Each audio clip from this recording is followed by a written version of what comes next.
They are here in Japan. They attended an important seminar yesterday that was attended by hundreds of people. 300 people. So quite a success. This is the sign once more that Korea issue is very important and very sensitive, and of course everybody hopes that it goes further than just scholar meetings, and that even politically something is going to move in the next few months. I think that everybody saw the notice, so I don't think we need to introduce personally the three guests. It's all in the notice. I would rather go directly to the speeches so that we save time for questions and answers. The first who is speaking is Professor Chosudoski. You have Thank you very much. Delighted to be at the Foreign Correspondents Club of Japan.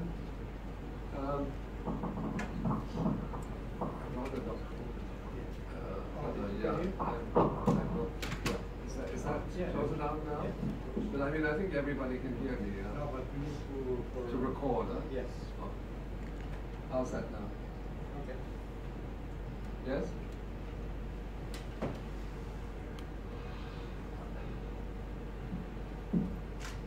I think we understand that the world is at a very dangerous crossroads. And essentially there are several regions of conflict in the world today. The western frontier of the Russian Federation, the Middle East, Southeast Asia, and East Asia, specifically the Korean Peninsula. We also have to understand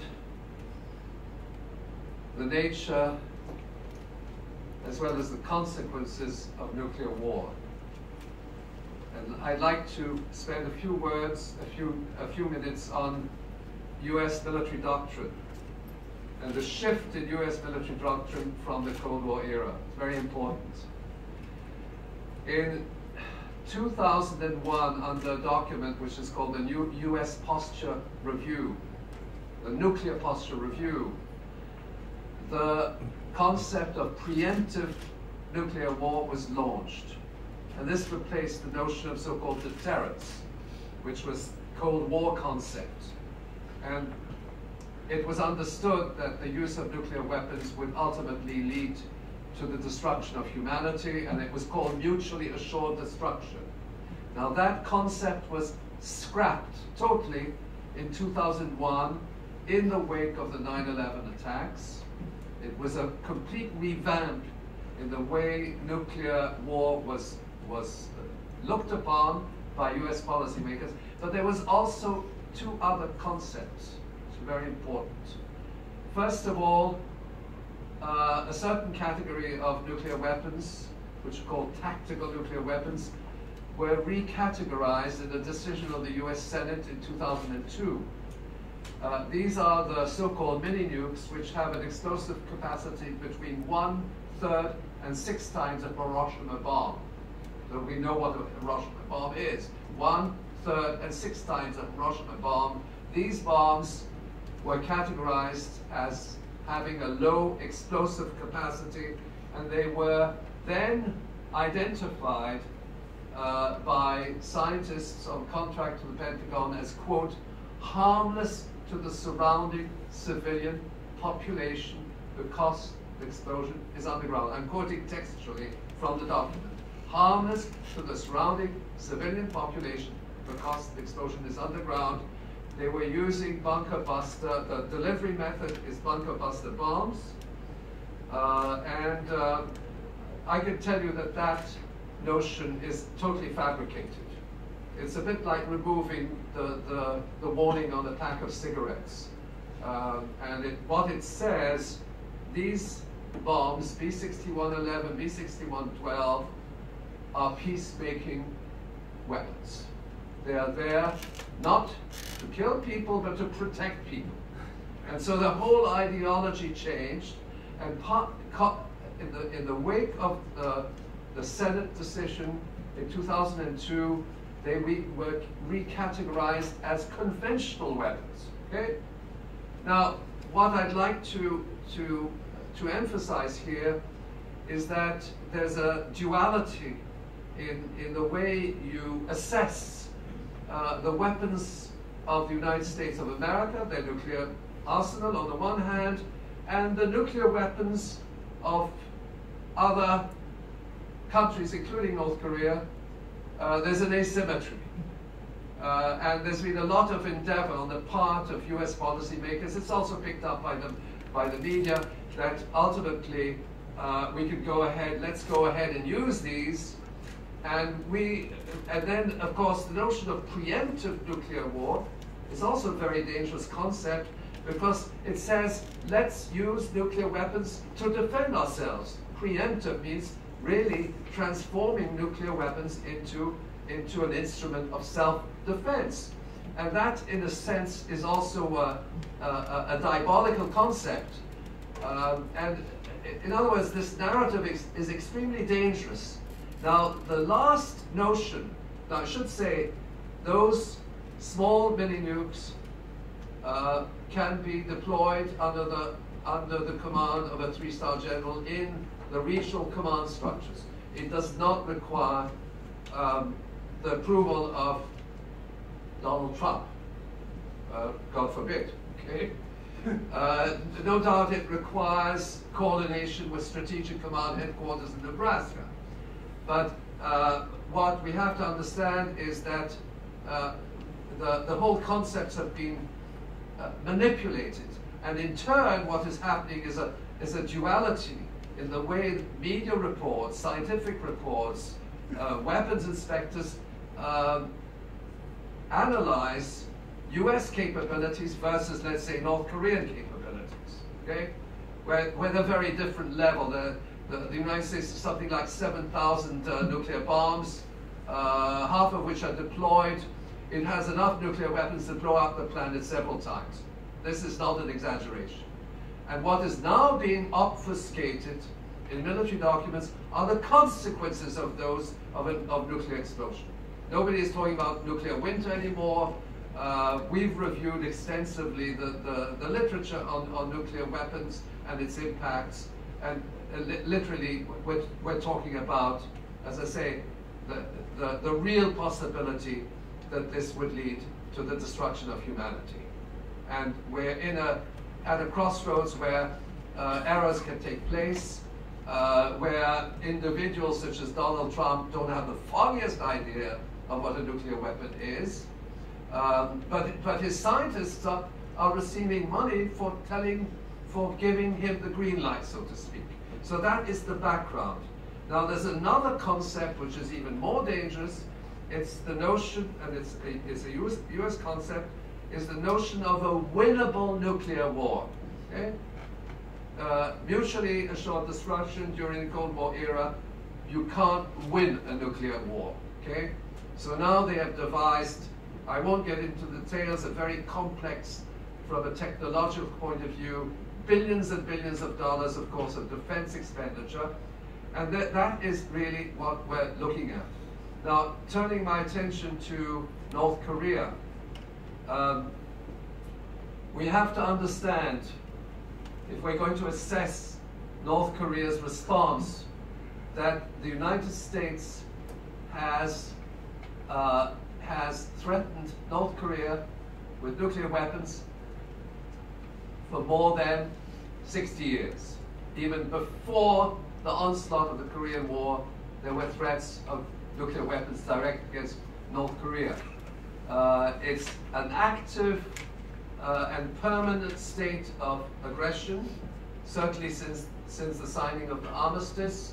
Regular war games directed against North Korea are ongoing for the last more than half a century. And one thing which we forget when we say North Korea is a threat to global security, but North Korea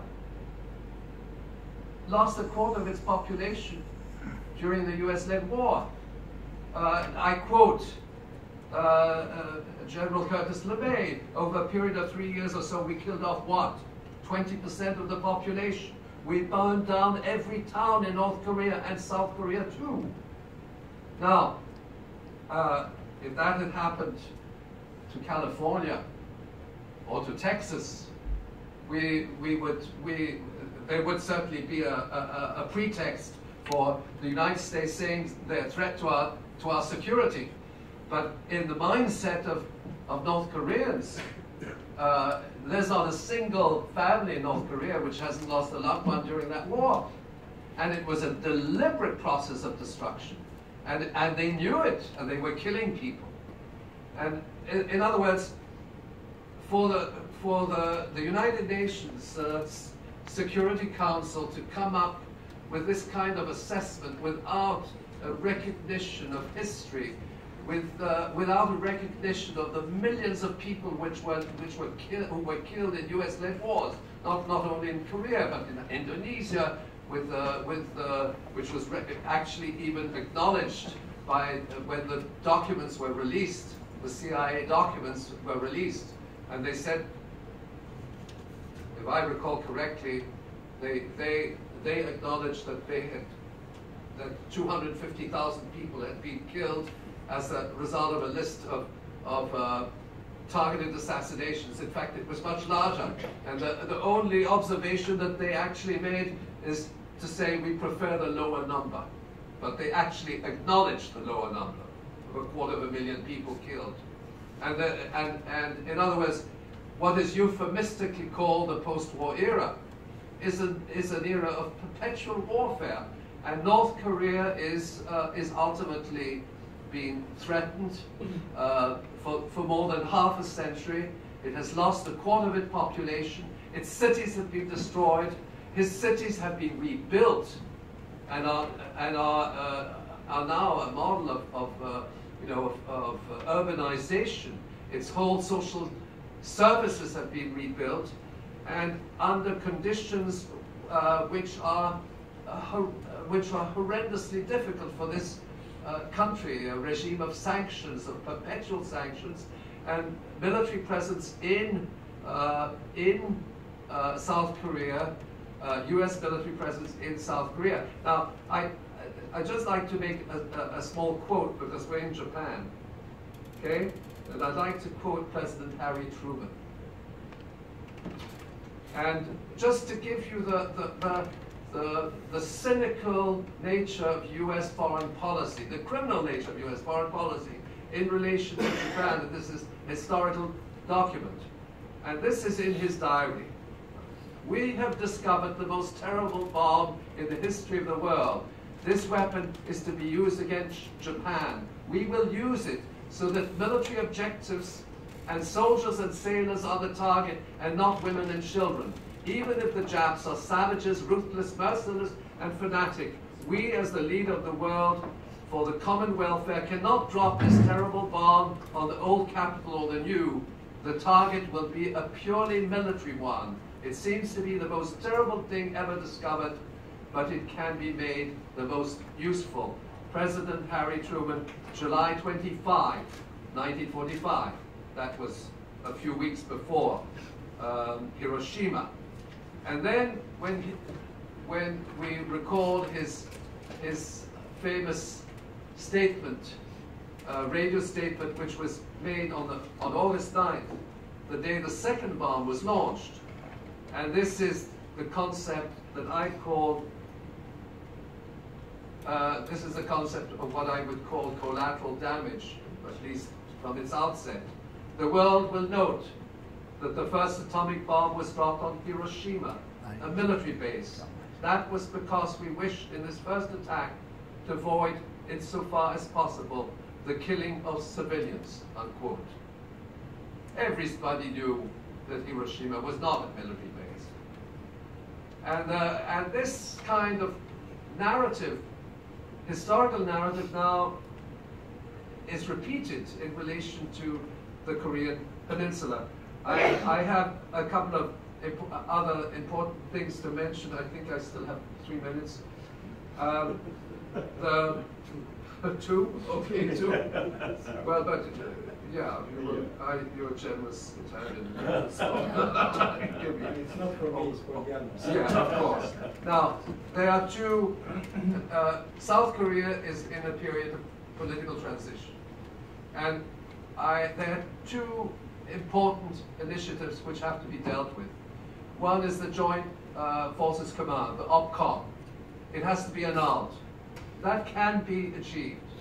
Why? Because then South Korean forces are no longer under the command of a Pentagon official or Donald Trump, and that means that Korean armed forces cannot be used even to attack a third country, such as China or Russia. That's the real, because the Korean Peninsula is a launch pad. The second concept has to do with the armistice. And what I think is absolutely essential is that the Republic of Korea and North Korea get together in the concept of cooperation and sign a peace agreement, a bilateral peace agreement, which will sidetrack the need for a peace agreement under the armistice, and it will be a peace agreement between the two Koreas, North and South, which will then lay the foundations for the demilitarization of the Korean Peninsula. This is a complex issue which we discussed in Seoul in recent days, but those, I think, are the two recommendations that I would make. One, eliminate the OPCOM agreement, which Mrs. Park, who's now in prison, extended up until 2025, and that President Moon can do. And second, negotiations for a peace agreement which is negotiated bilaterally and which is motivated by the fact that systematically the United States of America has refused to enter into peace negotiations. Thank you very much. Thank you. So we'll go next to Professor Hyun Chung. Glad to be back to the Japanese correspondent press club. It's probably third time sitting here to join you. I will limit my comments on specifically so-called the famous, the 25 years old age, the North Korea nuclear issue. Afterwards, I will term it NKNI, North Korea nuclear issue, NKNI, the 25 years of history.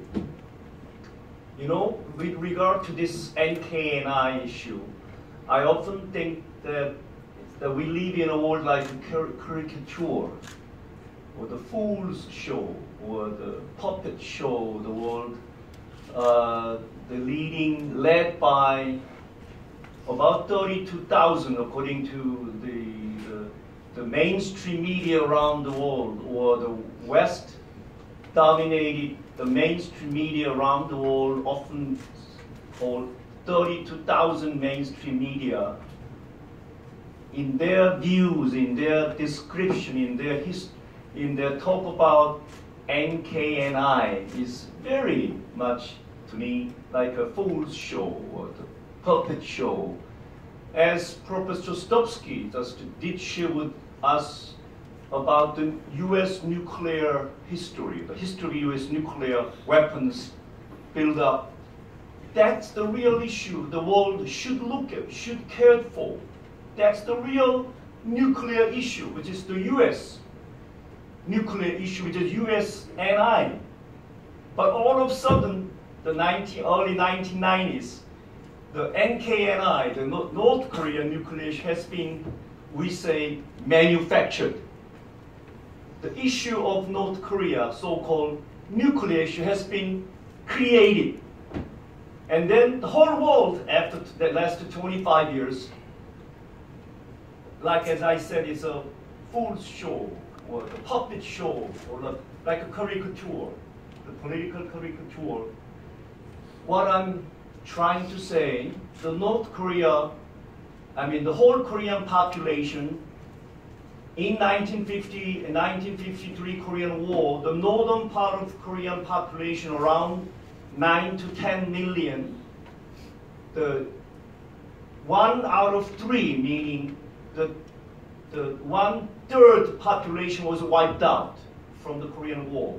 As Professor Chosudophsky mentioned, exactly the November of 1950, only less than 6 months of the Korean War started, US threatened the North with their nuclear bombs. Ever since, this small, now 25 million small divided nation has been forced to live with the threats of non-stop nuclear war. And then the world has never challenged the US nuclear issue, which is the real issue, while everybody turn around is showing this puppet show. The North Korea is the provocateur. And they always provoke the world, but they always threaten the world with their nuclear weapons. What it is, shouldn't we say it's a puppet show or the fool's show? The NKNI is not the real issue. The real issue, as everybody, I believe by heart, agree, I hope, that this world has been under the threat from the Washington power with its nuclear, now the Professor Chosudophsky mentioned, preemptive strike. 7 nations were named in 2002 when the Bush Doctrine was declared, that including North Korea, the US has right to preemptively strike on certain sites. And who is calling who is provocateur? I hope the mainstream media, I hope the peace-concerned people question the right question. Instead, the question we've been told to question by the West-led, West-dominated mainstream media, including Japanese media, including South Korean media, not only the Western, the American media. The DPRK has called for the peace treaty signed and end the war finally. Let me finish the brief remark.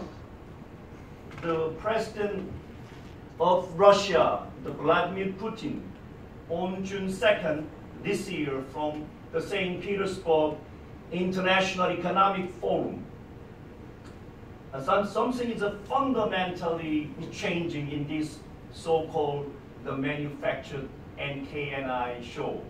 He said, let us agree on a unified understanding of norms, fundamental principles of the international law, and adhere to these rules.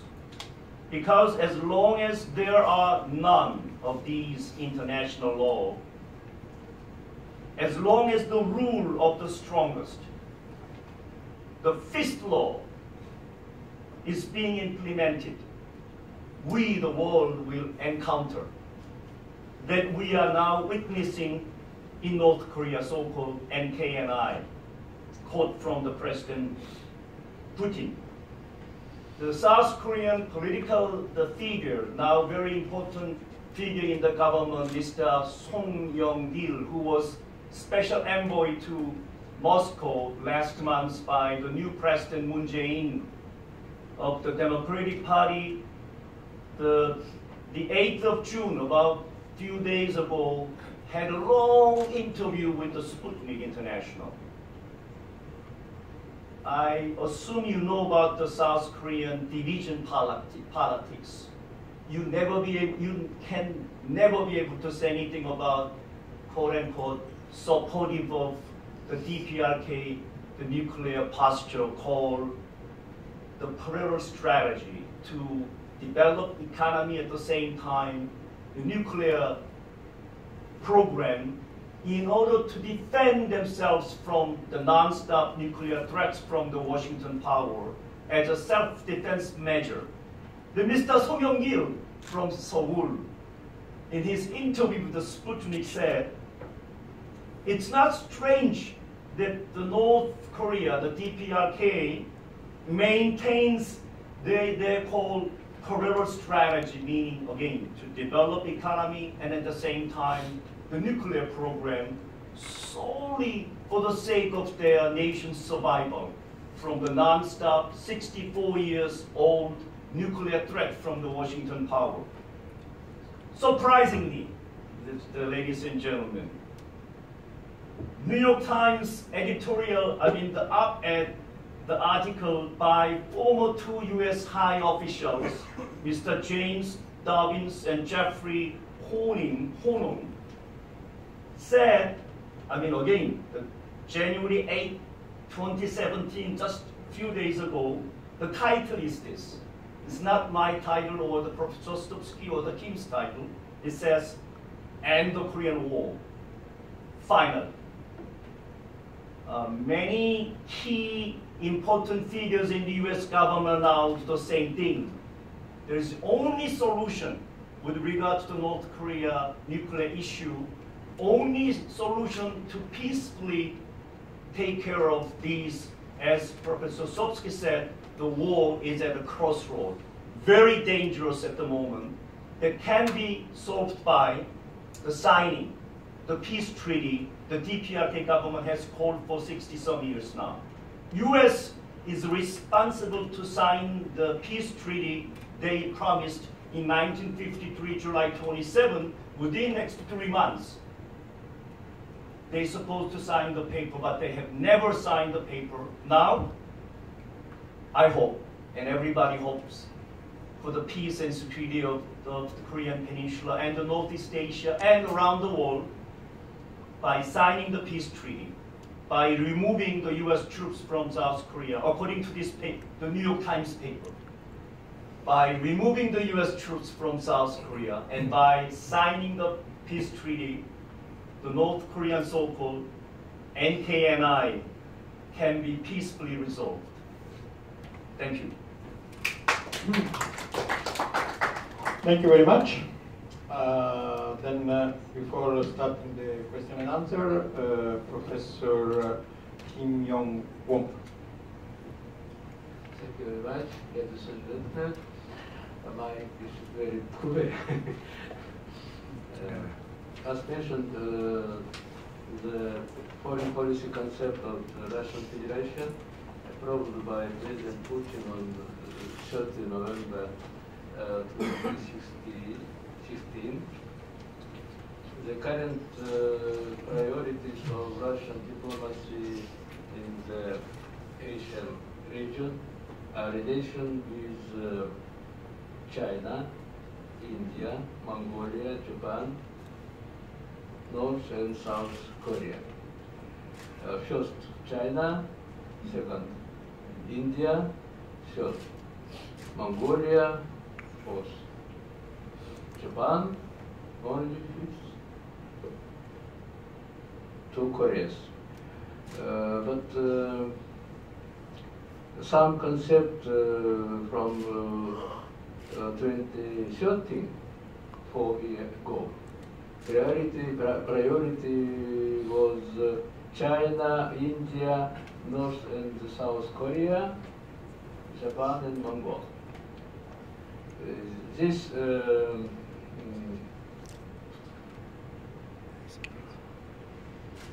I think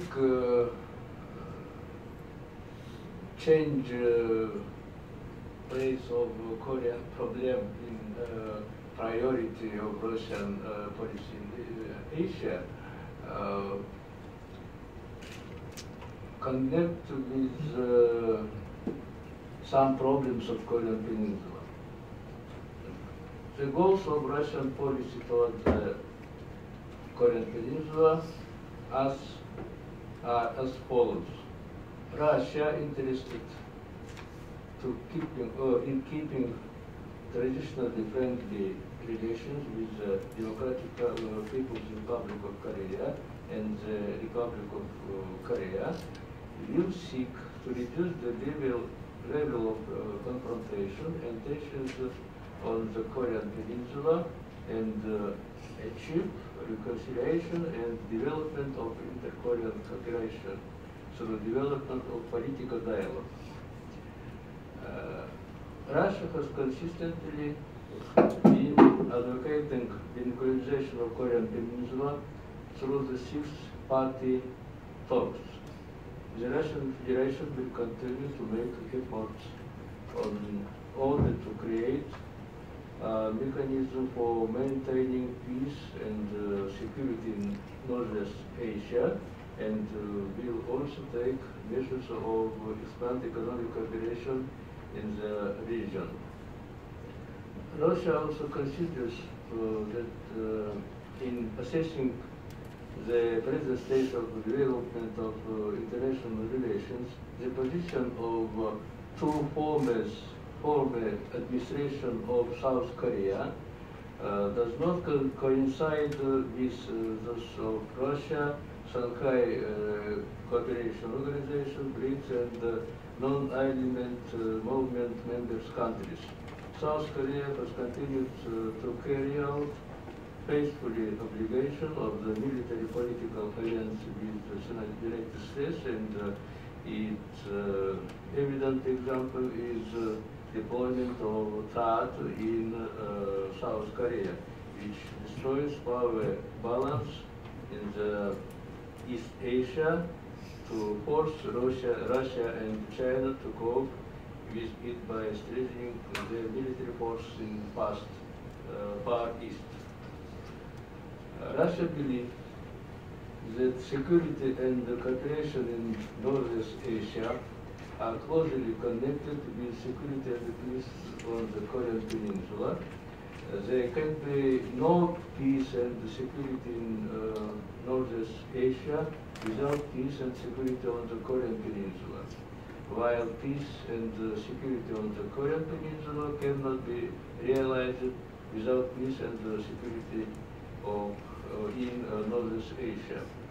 Russia believes that the nuclear issue of Korean Peninsula and the military nuclear program of DPRK can be solved only in the context of equal security for all countries, including DPRK, in Northwest Asia. The most important security issues of Korea, Russia believes, is the conclusion of peace treaty between